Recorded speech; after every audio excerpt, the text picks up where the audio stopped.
శ్రీలంకలో జరిగిన India versus Pak మ్యాచ్లో పాక్ టాస్ గెలిచి ముందుగా ఫీల్డింగ్ అయితే ఎంచుకునింది. ఇండియా తరపున బ్యాటింగ్కి దిగిన అభిషేక్ శర్మ యాజ్ యూజువల్గా అగ్రెసివ్ బ్యాటింగ్ అయితే కొనసాగించడానికి ప్రయత్నించాడు. కానీ 30 యార్డ్ సర్కిల్లో ఉన్న ఫీల్డర్కి క్యాచ్ ఇచ్చి అయితే అవుట్ అయిపోయాడు. ఈ వికెట్ క్రెడిట్స్ అయితే పూర్తిగా పాక్ కెప్టెన్ సల్మాన్ అలీ ఆగాకి అయితే చెందుతాయన్నమాట. ఎవ్వరూ ఎక్స్పెక్ట్ చేయని విధంగా తన అయితే ఫస్ట్ ఓవర్ అయితే బౌలింగ్ చేయడానికి వచ్చాడు.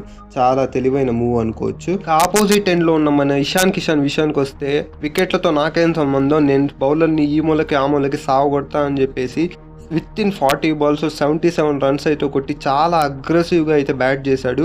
ఒకవేళ ఇషాన్ కిషన్ కానీ కొట్టిండకపోయింటే మనకి బహుశా 177 స్కోర్ అయితే వచ్చిండదు. ఇషాన్ కిషన్ అవుట్ అయిన తర్వాత మన తిలక్ వర్మ అయితే కొంచెం స్టేబుల్ నాక్ అయితే ఆడాడు. ఎటువంటి రిస్క్ అయితే తీసుకోకుండా అగ్రెసివ్గానే ఆడుతూ స్టేబుల్గా అయితే ఆడాడు. తిలక్ వర్మ మళ్ళీ సూర్య కూడా కొంచెం మంచిగానే ఇన్నింగ్స్ ఆడాడు.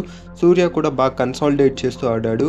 శివం దుబే శివమెత్తిచ్చే పర్ఫార్మెన్స్ ఇవ్వకపోయినా ఆ పిచ్ మీద ఎలాగైతే ఆడాలో అలాగైతే ఆడాడనమాట. ఆడి మంచి స్కోర్ అయితే ఇచ్చాడు. ఫీల్డింగ్ లో కూడా 2 మంచి క్యాచ్లు అయితే తీసుకున్నాడు. ఒకటైతే చాలా కష్టంగా ఉన్నింది, ఇంకోటైతే చాలా సింపుల్ గా అయితే ఉన్నింది. లాస్ట్ లో రింకు అయితే 4 balls ఒక 6 ఒక 4 కొట్టి మంచి ఫినిషింగ్ అయితే ఇచ్చాడు. ఇంకా ఫీల్డింగ్ లో కూడా మంచిగా గ్రౌండ్ కవర్ చేస్తూ మంచి క్యాచ్లు అయితే తీసుకున్నాడు. ఇంకా అక్షర్ అండ్ హార్దిక్ విషయానికి వస్తే స్కోర్ పెంచే ప్రయత్నంలో బిగ్ షాట్స్ అయితే ఆడారు. ఆడి డక్అవుట్ అయితే అయ్యారు. ఇంకా సెకండ్ ఇన్నింగ్స్ ఇండియా బౌలింగ్ విషయానికి వస్తే ఎవరు వేస్తారో చెప్పనక్కర్లేదు. మన హార్దిక్ పాండ్యా తన స్టైల్ తో ఫస్ట్ ఓవర్ వేసాడు. ఫస్ట్ ఓవర్ లోనే ఫర్హాన్ డక్అవుట్ చేసి పెవిలియన్ కి అయితే పంపించాడు అనమాట. ఇంకా Hardik second wicket Pakistan innings last wicket అనమాట. లాస్ట్ వికెట్ అయితే పాపం 2 సార్లు అయితే క్యాచ్ అయితే డ్రాప్ చేశారు.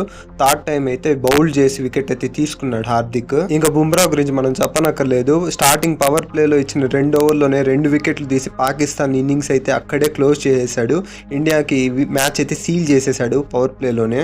ఇంకా అక్షర్ పటేల్ కూడా వచ్చి తన వికెట్లు అయితే 2 వికెట్లు అయితే తీసుకున్నాడు.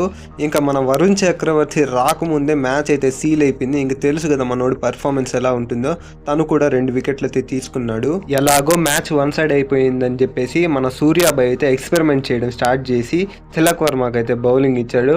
మంచిగా బౌలింగ్ వేసి ఒక వికెట్ అయితే తీసుకున్నాడు. ఇంకో వికెట్ గానీ వచ్చిండేది, కానీ క్యాచ్ అయితే తిలక్ వర్మని మిస్ చేసుకున్నాడు. బౌలింగ్ లో మన రింకుకు తప్ప మిగతా అందరికి వికెట్స్ అయితే వచ్చాయి. పాకిస్తాన్ బ్యాటింగ్ లో వికెట్ కీపర్ ఉస్మాన్ ఖాన్ ఒక్కడే మంచి స్కోర్ అయితే చేశాడు. మిగతా ఎవరు చెప్పుకోదగ్గ స్కోర్స్ కూడా చేయలేదు. ఇండియా మ్యాచ్ గెలిచిన తర్వాత ఏషియా కప్ లో లాగానే షేక్ హ్యాండ్ అయితే ఇవ్వకుండా మ్యాచ్ అయితే ఫినిష్ చేశారు. ఈ మ్యాచ్ మీద మీ అభిప్రాయం ఏంటో కమెంట్ సెక్షన్ లో తెలపండి.